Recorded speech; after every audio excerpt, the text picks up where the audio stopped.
What's going on, guys? Unknown Player here, and today we've got some more Rise of Iron info to talk about from Game Informer's coverage, and this video is going to be focused on the new Archons Forge arena and also some of the cool things we can do in Plaguelands Patrol and a lot of cool secrets and things we loved about taking King that are going to be returning in Rise of Iron's own way.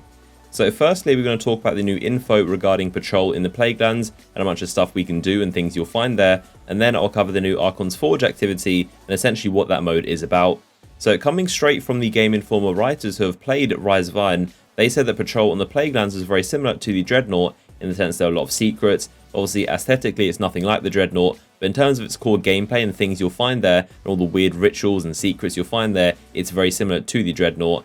You'll also find poison chests, which is an interesting mechanic. I'm not sure what the point of this is, but apparently some of the chests are going to open up and poison you instead. I'm not sure if they give you loot at the same time, whether there's actually a good purpose to these chests, but apparently they are very deceptive, and they also related them to mimic chests in other RPG games, which are basically there to fool you and will poison you if you try to open them. So pretty strange mechanic, not sure if there's something good or beneficial to opening them, or whether it's just there to trick you, but that is something you'll find in the Plaguelands.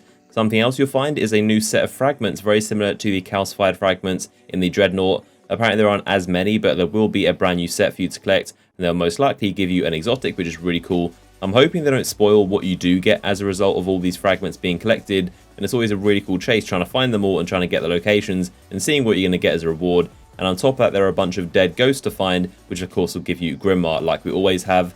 Now, something else they mentioned, which I thought was really interesting, was to do with all the cut open metal that you find in the Plaguelands and also the new Cosmodrome. And they said there's some kind of creature or something that went through cutting all the stuff apart. You notice all the metal that's like sliced open, it's glowing red hot, as if someone's like walked through with a lightsaber or something. But apparently in the story, we're going to find out exactly what did that. And there is some kind of thing or creature that did actually do all that cutting open. They didn't want to spoil it, but there's going to be a cool mystery surrounding what exactly did that to the environment. So I'm really excited to find out what did all that stuff and what kind of creature actually is able to cut open metal like that. It's probably going to be quite an interesting reveal, but that's another secret we're going to be finding out. Now, when describing the scenery of the Plaguelands, they did say that somewhere in the distance you're able to see a tower that's on fire, which is pretty cool. So one of the many towers that surrounds the city, you're able to see one of them on fire. Of course, it's not our main tower that we will go to, but one of them will be burning down, and that's another detail they described in the scenery. They also said that as you start off in the Plaguelands and you start off in the main area, which is close to the wall, it's going to look very similar to the Cosmodrome in Old Russia that we know. But as you get further away from the wall and further away from Old Russia into more of the Plaguelands, you're going to see a lot more of this twisted kind of like Siva Fallen base. And it's going to be very Fallen inspired. There's lava everywhere. So you really get a sense of just how far away from the wall you are.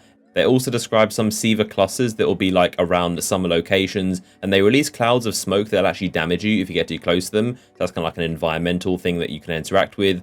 And they also described a new quarantine mission, which is very interesting. Now, this involves you tracking down a Splicer Machine Priest and kill him. So I'm assuming this is some kind of Ultra Archon Priest. Maybe it's this guy right here. I'm not sure what this dude is. He looks very weird. He's got like a triangle Siva head and also this massive like claw thing, which looks like it's got some kind of like rock inside it. Maybe he throws them at you, but it's a very weird looking enemy right here. Maybe this guy is actually the Splicer Machine Priest. But once you kill this guy in the patrol mission, you're going to be facing a bunch of angry splicers who will basically ambush you and attack you for killing their leader. And also, this is where the Axe Relic comes into play. So they describe the actual gameplay of the Axe Relic, which is really interesting to know. So apparently, the light attacks actually recharge the ammo, and the ammo count will start going up. I noticed this in the gameplay. But if you look at the ammo counter, it goes up as they actually do these swipes. The heavy attacks are going to drain the ammo, of course, do more damage. And also, it does bonus damage above a certain amount of ammo. So this is a really, really interesting weapon, something we've never seen before. So you can do some lighter attacks, which won't do as much damage, and that'll actually build up the ammo counter to a certain point.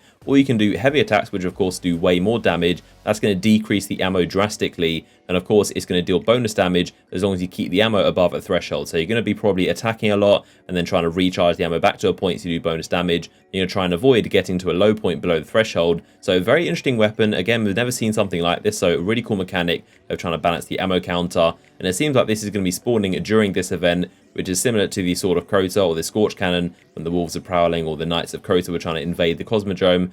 So if you go deep into the Plaguelands, you're going to reach the Archons Forge activity, which apparently is like a Thunderdome type battle arena. It's a wave-based mode, and it's a mix between Court of Oryx and also Prison of Elders.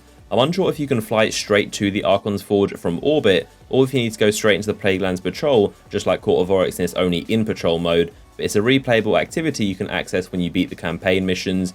So it's very similar to the Court of Oryx in the sense that you summon the rounds of enemies with Siva offerings, and also you'll be joined with other random players that might be around you. So it kind of makes it sound like it will be a patrol activity if there are other people around you as well. But you need to go around Plaguelands patrol to find Siva offerings that are just like the runes in the court. You need to offer them to the Forge to begin the waves, and the difficulty tiers are going to vary depending on what Siva offering you present.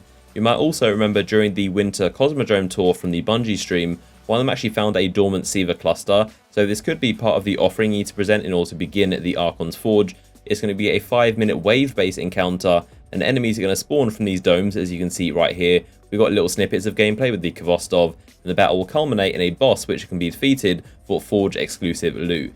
They also said there's going to be full sets of Forge weapons and armor, so a lot of stuff to collect from this evidently, and it does sound like it's going to be an exact hybrid between Court of Oryx and Prison of Elders.